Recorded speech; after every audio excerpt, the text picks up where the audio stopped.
Hello everyone, look at these beauties, these geraniums. That's today's topic, and we're going to go over a little bit of why we love geraniums, some care, and a few tips and tricks.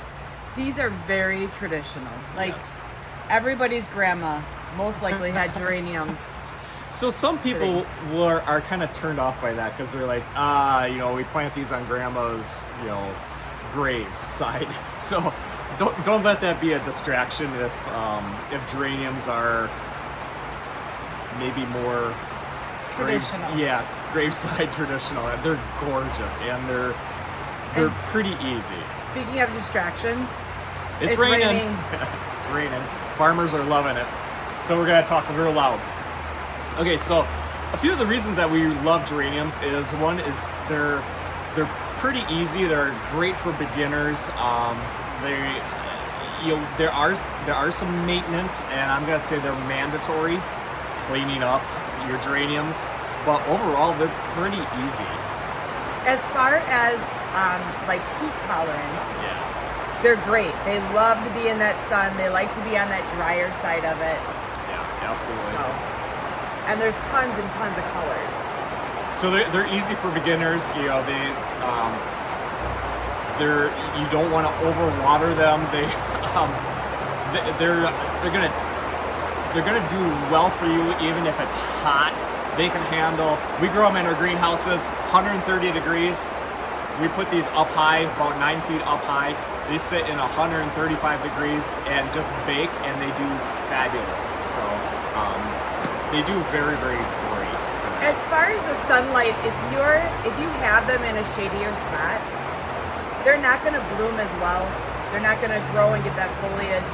So that's really important to have that full sun. Yeah, if you're struggling or if there's a few things, make sure number one, they like the sun. So don't go be putting these into like a filtered sunlight area, or if they need that 6+ hours of sun to really do well. And that's one of the big indicators. If they're not doing well, okay, where are they located? Are they getting enough sunlight, or do I have way too much shade for them? And Because how do you tell that?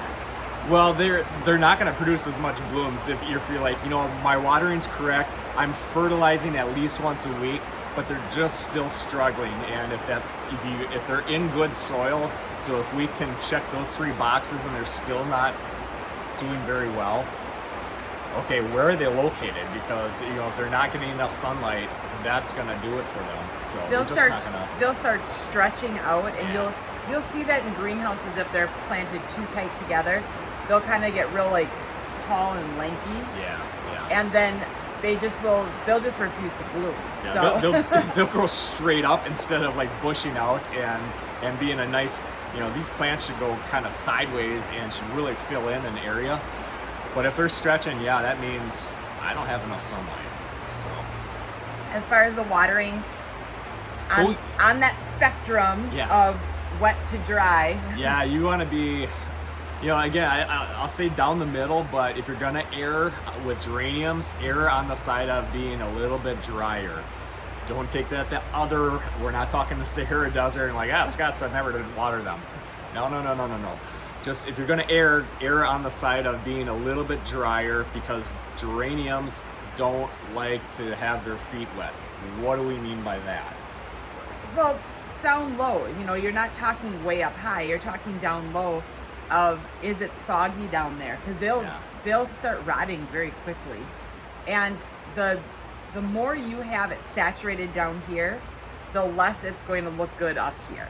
So you really have to take care of the roots on that. Yeah, and the roots are very delicate. They're a very delicate system.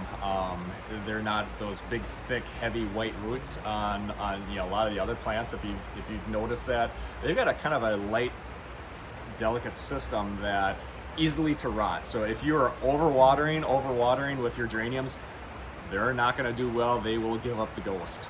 And they tattle really bad. Yeah, they do. If you let them go too dry, they'll start getting, if you overwater, they'll start getting yellow leaves. If you let them go too dry, they'll start getting yellow leaves. They're gonna let you know that something's wrong. Yeah, but now, let's go right into cleanup, because that's that mandatory thing. You do have to deadhead geraniums. I want to show you the correct way. Here, why don't you take this one right here?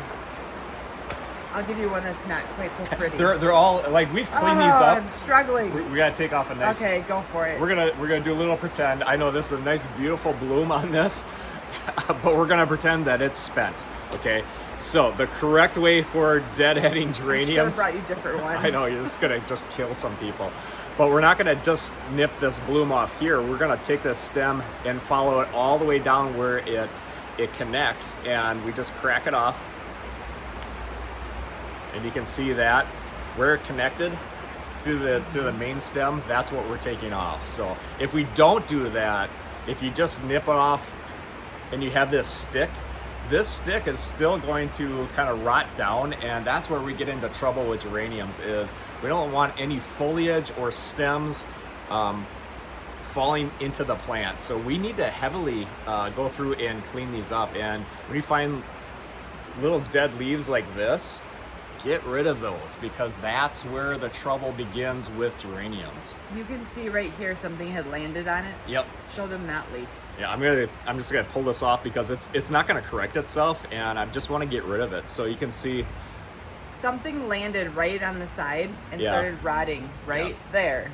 Yep. So get rid of that. So go through your geraniums and heavily clean them up. If there's anything in question, take it off. So that is that mandatory maintenance that you need for geraniums. Now it's got a lot of buds. Yeah, don't worry, I took out that nice big bloom on there, but there's lots of buds underneath here, and there's plenty more coming up. This is gonna be a pretty geranium. It won't take long, but they do need to be cleaned up. So that is, you can see there's a few yellow leaves on here. Go through, clean those up, because they're not gonna be, they're not gonna correct themselves. So we're gonna go through and clean that up. A lot of businesses will say, oh, give me the geraniums because they're the easiest. Yeah. And they are on the easier spectrum as far as the watering portion of it, but you do have a lot of... There's some maintenance. There's some maintenance It's on it. required maintenance. The worst thing in the world is a geranium that has just been uncared for and unkept, because you're just gonna have tons of blooms that are black and spent, and they don't clean themselves up. You have to get in there and get your hands dirty and clean those up. So that is a few tips and tricks on geraniums and keeping them nice. They are heavy feeders, so you do need to feed them the Beat Your Neighbor fertilizer at least once a week. That helps we want nice dark green leaves, and you can see that on these plants, and then produce those blooms. So yeah. Lots of beautiful colors left. Yeah, don't be afraid of taking on geraniums just because there is some mandatory care, but if you do it like once a week and just kind of keep everything fresh and cleaned up, they're gonna perform just fabulous all summer long. Absolutely. So if you want care on geraniums, or knowing again how to deadhead, or those real intricate details on it, go on the Sharkeys Greenhouse YouTube channel, and you can search for geraniums. Yeah, we have a lot of geranium videos, and also we have a whole playlist just on geraniums. We've covered geraniums a lot over the years, so there are quite a few videos on our geraniums. So you can find that at our YouTube channel. Absolutely. We do want to highlight one of our Beat Your Neighbor fertilizer retailers, and that is Windy Knoll Greenhouse in Columbiana, Ohio. So they are one of our retailers that carry our Beat Your Neighbor fertilizer. So there's lots of retailers all across the country. You can find those at beatyourneighbor.com under the retailer locator button. And if you don't have one in your area, we'll be happy to ship one to you. But please use those retailers first. We really ask that. We want you to support your local business around you. Yeah, absolutely. All right, thanks for joining us. Bye. Bye-bye.